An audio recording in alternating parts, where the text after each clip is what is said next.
The first sign that something had changed in Prosperity County was the beef. In the dead of February 1878, when every rancher for 100 miles was counting ribs on their shivering stock and praying for an early thaw, a side of beef appeared on the hooks of Hemlock's butcher shop. It was not the stringy, blue-tinged meat of a half-starved steer. It was marbled, the fat a creamy white, the flesh a deep, healthy red. It hung there like a challenge. Old man Hemlock, a butcher who prided himself on knowing the provenance of every animal he processed, had simply shrugged when asked. A delivery, he'd said, and would say no more. The town began to whisper. It was rustled stock, some said. Brought in on the railroad from back east, others argued. But the brand was a simple TLMD, one nobody recognized. The mystery of the winter beef became a local legend, a puzzle chewed on over weak coffee and stale bread. But the beef was never the real story. You see, the obvious detail, the impossible quality of the meat, was just the surface. The real story was about how a person can be systematically erased from the map and how that person can refuse to stay gone.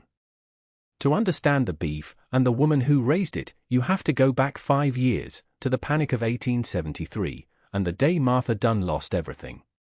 It happened on a Tuesday. The land had been in her husband's family for 2 generations, carved out of the prairie by sweat and grit.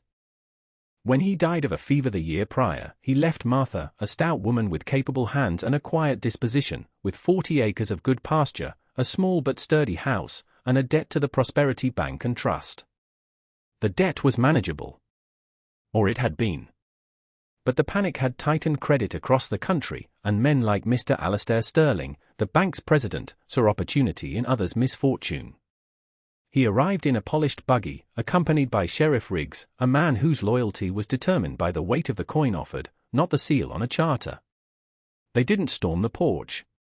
They didn't raise their voices. The violence was in the paperwork. Sterling, a thin man with a perpetually disappointed expression, laid a sheaf of documents on her kitchen table.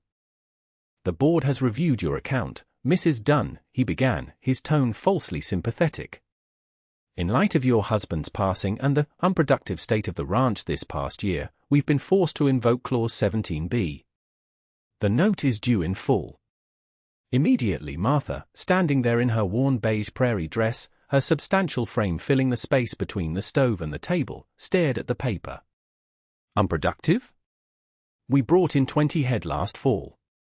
I paid the interest." Sheriff Riggs shifted his weight, his hand resting near his sidearm, a gesture of casual authority. "The bank has its obligations, Martha. It's all legal." It was legal. It was also robbery. She had 30 days to produce a sum she couldn't possibly have. 30 days later, Riggs returned to tack the foreclosure notice to her door.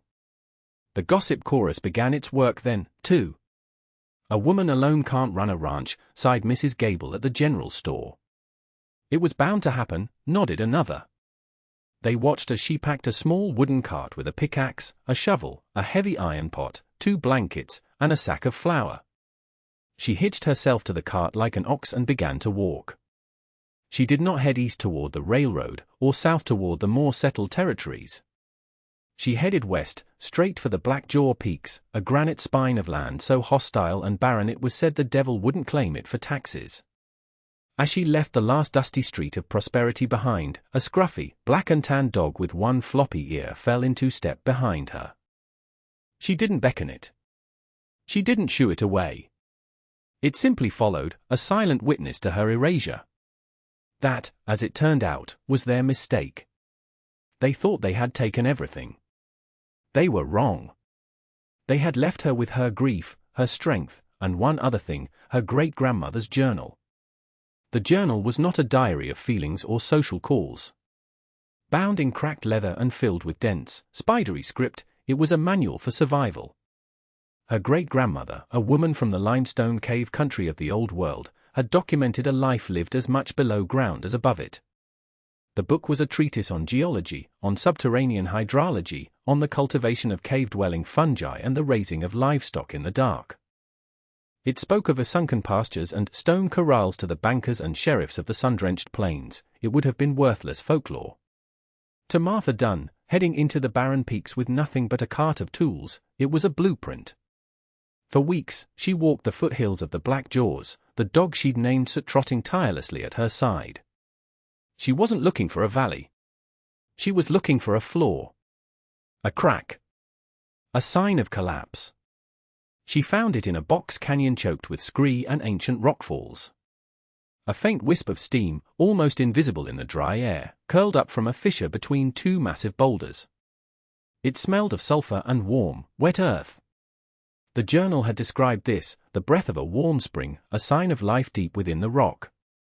It took her a month of grueling labor with the pickaxe and a stout log for a lever to move the boulders enough to squeeze through. Behind them was not a cave, but the throat of a collapsed lava tube, a tunnel leading down into the dark. The air was cool, but not cold, and carried the steady sound of running water. This was the place. The first year was about excavation and darkness. Her body, broad and powerful, was an engine built for this work. She was not quick, but she was relentless. Day after day, she descended into the earth, a tallow lamp casting a flickering halo around her. She used the shovel and her bare hands to clear centuries of debris, widening the initial tunnel until she could lead a future animal through it. She followed the sound of water to its source, a geothermal spring bubbling out of the rock wall into a deep, clear pool before winding its way into a deeper crevice. This was the heart of her new world. Following the journal's diagrams, she began to dig. She did not dig aimlessly. She carved channels with the sharp edge of her spade, diverting a small, steady stream from the main spring. This tributary would be the water source for her animals. She spent months constructing the first pen, not with wood, but with stone.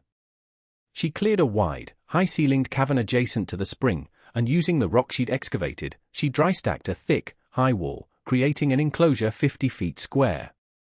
It was back-breaking, monotonous labor. Lift, place, settle. Find the next stone. Her hands became calloused, her arms and back a solid mass of muscle beneath her dusty dress. She was not just building a pen, she was building a fortress against the world that had cast her out. The second winter, she risked a trip to a distant settlement, a rough-and-tumble outpost a week's ride south of Prosperity. She traded a finely woven blanket, a skill she'd learned as a girl, for 2 pregnant heifers and a young bull calf, all of them runty and cheap. The journey back was a slow, perilous trek. She led the animals at night, resting during the day to avoid notice, her heart pounding at the sound of every distant rider. Getting them into the cave was the hardest part. She had to blindfold the terrified animals and lead them one by one down the steep, dark ramp she'd carved. Once inside the stone corral, in the dim, steady warmth of the earth, they calmed almost immediately. The constant, moderate temperature of the cavern was a balm compared to the searing heat and bitter cold of the world above. Now, the true work began. Cattle could not live on stone and warm water alone. The journal spoke of glow moss and shade clover. After weeks of searching the deeper, untouched caverns, she found it, a phosphorescent lichen, clinging to the walls in a vast, dark chamber that gave off a cool, greenish-blue light. Carefully, she scraped spores into a leather pouch. She transplanted them onto the walls of her main cavern, and within months, the lichen took hold, casting the entire space in a perpetual, otherworldly twilight. It was enough to see by, and according to the journal, it was enough to grow by. For the fodder, she began the most arduous task of all. She identified a large, dry upper cavern and began hauling soil. Bag by bag, cartful by cartful, she brought topsoil down from a hidden meadow on the mountainside, a journey that took hours for each load. She filled a wide, shallow expanse of the cavern floor with a foot of rich earth. Into this subterranean field, she sowed the seeds of a tough, broad-leafed clover her great-grandmother had brought from the old country, seeds Martha had kept safe in a small tin. Watered by her carefully dug irrigation channels and nourished by the faint, constant light of the glow lichen, the clover grew. It was slow, but it was steady. It didn't grow tall and lush like prairie grass, but it formed a thick, nutrient-dense mat. She had created pasture underground. Her life fell into a rhythm dictated not by the sun, but by the needs of her hidden world.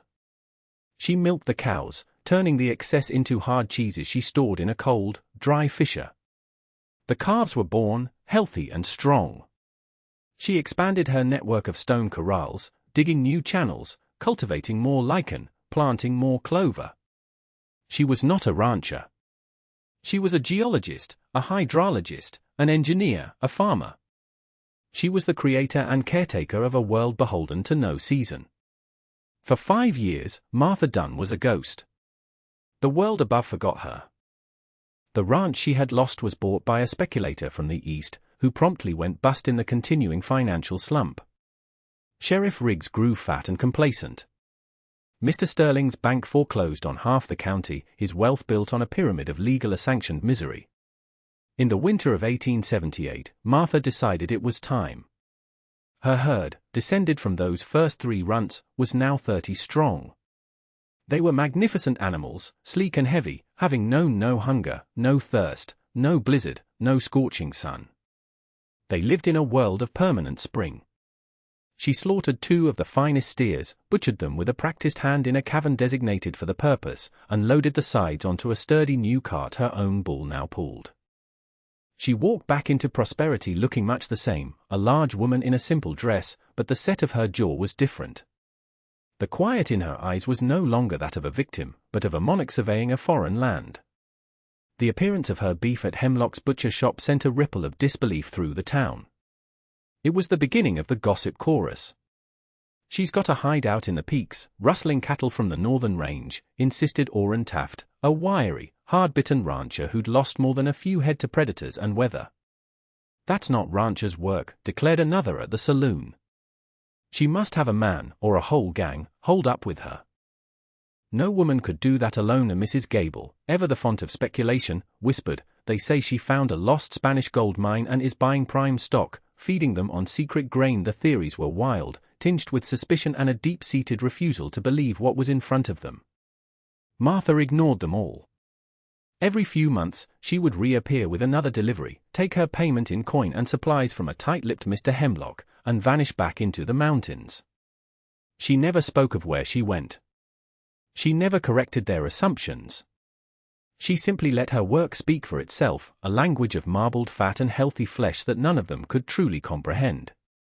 Her presence was a quiet, constant rebuke to the men who had broken her. Sterling and Riggs watched her from a distance, their faces clouded with a mixture of suspicion and unease. She was a loose thread in their neatly woven tapestry of power, but as long as she broke no written law, their hands were tied. They could not foreclose on a ghost. The validation, when it came, was not delivered by a court or a confession. It was delivered by the sky. The winter of 1880 to 1881 started with a deceptive mildness, luring ranchers into a false sense of security. Then, on a bitter day in late December, the sky turned a strange, bruised purple, and the snow began. It did not stop for 2 weeks. It was a blizzard of mythic proportions, a relentless horizontal assault of ice and wind. The temperature plunged to 40 below zero and stayed there. The Great Die-Up, they would call it later. It was an apocalypse for the plains. Cattle, unable to find forage under the deep, crusted snow, weakened and froze where they stood. They drifted into ravines, seeking shelter, only to be buried alive. Herds of thousands were reduced to dozens. When the first Chinook winds brought a thaw in late February, the scale of the devastation was revealed. The plains were a graveyard. Carcasses lay in frozen heaps against fence lines and in the coulees. The smell of death would hang in the air until summer. Every rancher was hit. Orrin Taft lost 90% of his herd. Sheriff Riggs, who had invested heavily in his own cattle operation, was completely wiped out. The Prosperity Bank and Trust held paper on hundreds of dead animals. Sterling's financial empire teetered on the brink of collapse. The town faced a spring of starvation and ruin. Then, in early March, a cart crested the hill outside of town. It was pulled by a powerful, healthy-looking ox. A large woman in a clean beige dress held the reins. At her side trotted a young black and tan dog, the spitting image of the one that had followed her into the wilderness years ago. The cart was laden with fresh beef. Martha Dunn had returned. She hadn't lost a single head. She had not suffered. While the world above had frozen, her hidden world, warmed by the constant breath of the earth, had thrived. The sight of her, calm and prosperous amidst their universal ruin, silenced the gossip. It was no longer a mystery. It was a miracle, and it was a judgment. The turning point came not in a saloon or a bank, but in the muddy main street of the ruined town. Orrin Taft, his face a mask of grief and exhaustion, his swagger gone, approached her cart. His family, like many others, was down to their last sacks of flour. He was a man broken by the one thing he thought he understood, the land. He stopped before her, took off his hat, and held it crushed in his hands. His voice, when it came, was raspy. "Martha," he swallowed, the sound loud in the quiet street. "How? In God's name, just how?" The entire town seemed to be holding its breath, waiting for her response. They expected anger, or gloating. They expected a recitation of the injustices she had suffered at their hands, both active and passive. Martha looked down from her cart, her expression unreadable. She looked at this man who had publicly accused her of being a thief and a fraud. She looked past him, at the drawn, hungry faces of the people who had watched her be dispossessed and done nothing. She looked at the office of the bank, where Mr. Sterling was likely tallying his catastrophic losses. Then she looked back at Orrin Taft, a man who had lost everything, just as she once had. Her voice was not loud, but it carried with the weight of 5 years of solitude and labor. "The earth provides," she said simply. If you know how to ask, she didn't offer him charity. She offered him a path. Bring your family to the Western Canyon at the end of the week. Bring a shovel. It was an invitation that changed the future of the entire region. Martha never showed them her sanctuary. That was hers alone. But she led Orrin Taft and 3 other ruined families to the foothills of the Black Jaws, and she taught them the principles from her great-grandmother's journal. She showed them how to read the land, not for what grew on top of it, but for the shape of it. She taught them to look for the subtle signs of subterranean structures, to find the telltale steam of a warm spring, to understand the logic of stone and water. She gave them the knowledge, but the labor had to be their own. They started digging. They built their own, smaller versions of her underground ranch, sunken corrals, stone-walled and warmed by the earth, where a small, precious herd could be sheltered from the killing winters. It was a revolution in thinking. They had always fought the weather. Martha taught them to get under it. The region slowly recovered, but it was different now. The vast, vulnerable herds of the speculators were replaced by smaller, hardier cattle raised by families who understood the new way. The term winterproof entered the local vocabulary. Alastair Sterling's bank finally collapsed, unable to absorb the losses of the die-up. He left town on a train, a man undone by the same forces of nature his victim had tamed. Sheriff Riggs lost his position in the next election and ended his days as a hired hand on a ranch he once would have foreclosed on. The memory of their quiet, bureaucratic cruelty faded, replaced by the legend of the woman who went into the mountain and bent it to her will. Decades passed. The town of Prosperity lived up to its name, but it was a quieter, more resilient prosperity now, rooted in the earth. Martha Dunn grew old. She was a figure of reverence, the matriarch of the mountains. Her herd, and the descendants of her dog, Soot, lived on, a testament to her endurance. She would sometimes sit on a flat stone near the disguised entrance to her hidden world, a stout old woman in a simple dress, watching the sunset paint the peaks. She had been erased, and she had redrawn the map. They had taken her land, so she had simply made her own. In the end, the system that broke her was just weather.